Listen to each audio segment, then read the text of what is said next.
We go through life acting like nothing can touch us sometimes. But there will come a time where something will reach out and change your life. And when you think you're so great and untouchable, just remember that sickness can touch you, death can touch you or a loved one, tragedy can change you, trial can compress you, hard times can suffocate you. And there's never a time where you will not need God. But you got to find joy in the trial. Because if the trial is pressing you towards God, the trial is so good for you. These times aren't wasted. These times build you. They shape you.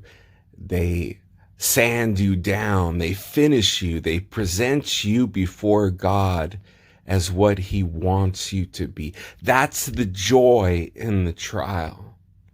God has found you worthy to spend time shaving some things off of your life. And you're blessed. You're blessed with the trial. You're blessed with the fire. You're blessed with the hardship. He draws you in and makes you whole. And who cares about the trial? Who cares about what you've been trying to build? It's possible that you've been praying for some things to happen, but you think you could walk into that season the way that you are? You asked for it, and God is making it happen, but He's got to make some changes in us. And we get distracted.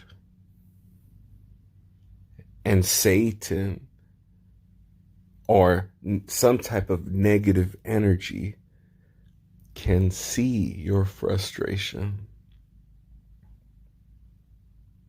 Maybe it's an inner side of you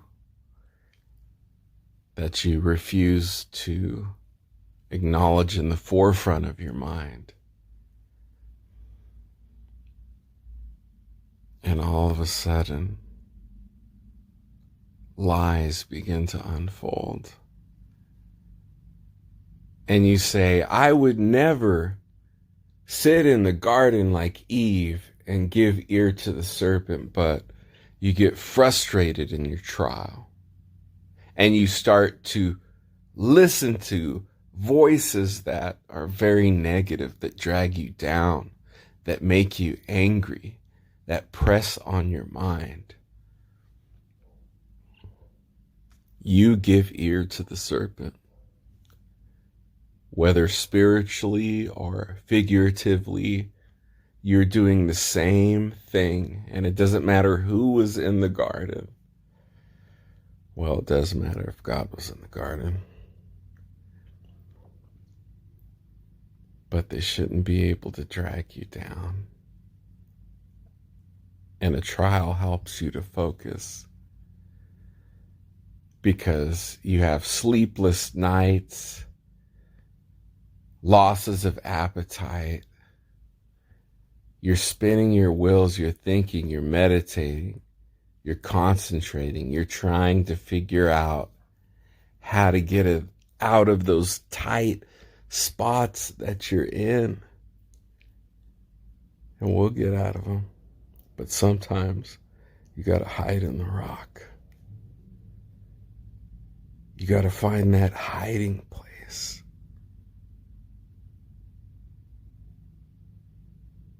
A man after God's own heart hid in caves. But the rock I'm talking about is Jesus. I remember the instructions He gave to me after He told me my trial was over. And the instructions came like this.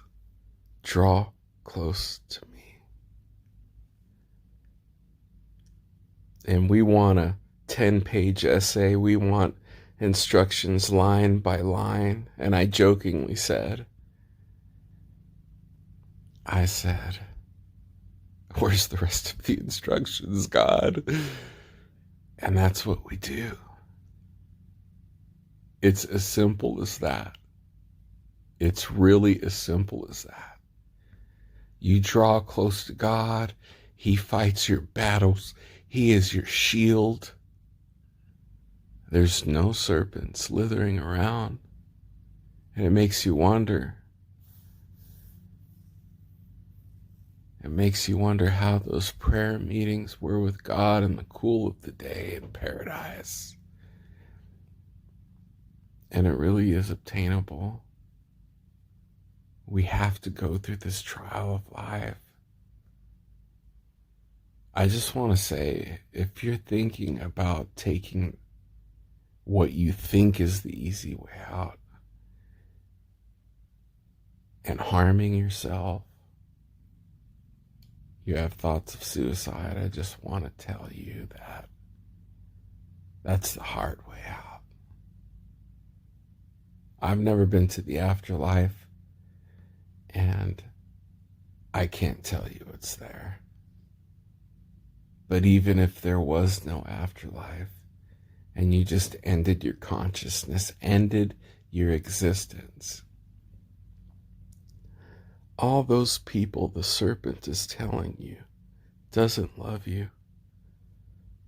They're going to go through the rest of their life with an empty space that you were supposed to feel, a hardship, a heartache, an emptiness that never goes away, a gravity pulling you down at times, weeping and crying.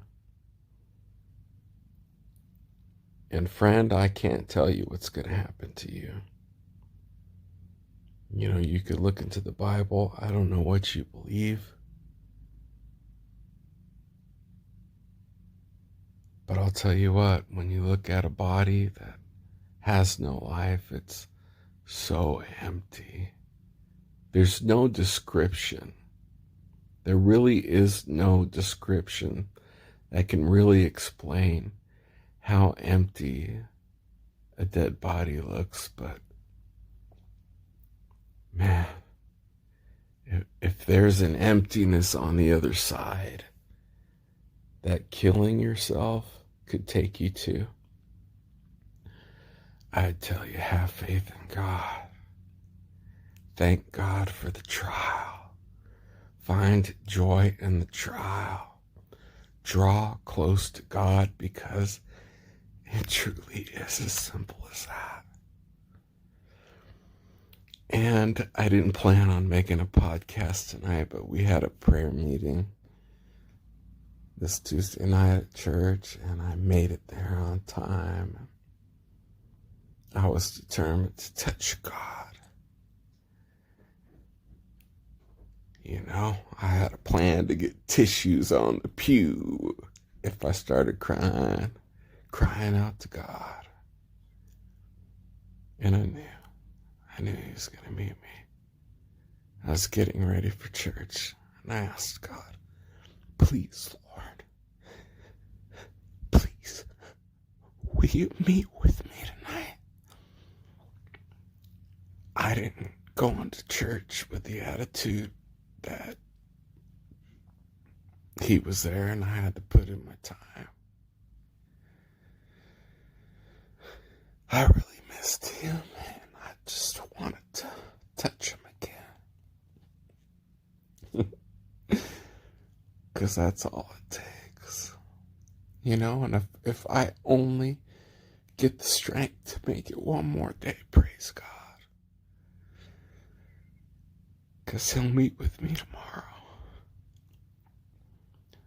But I'll tell you what, one touch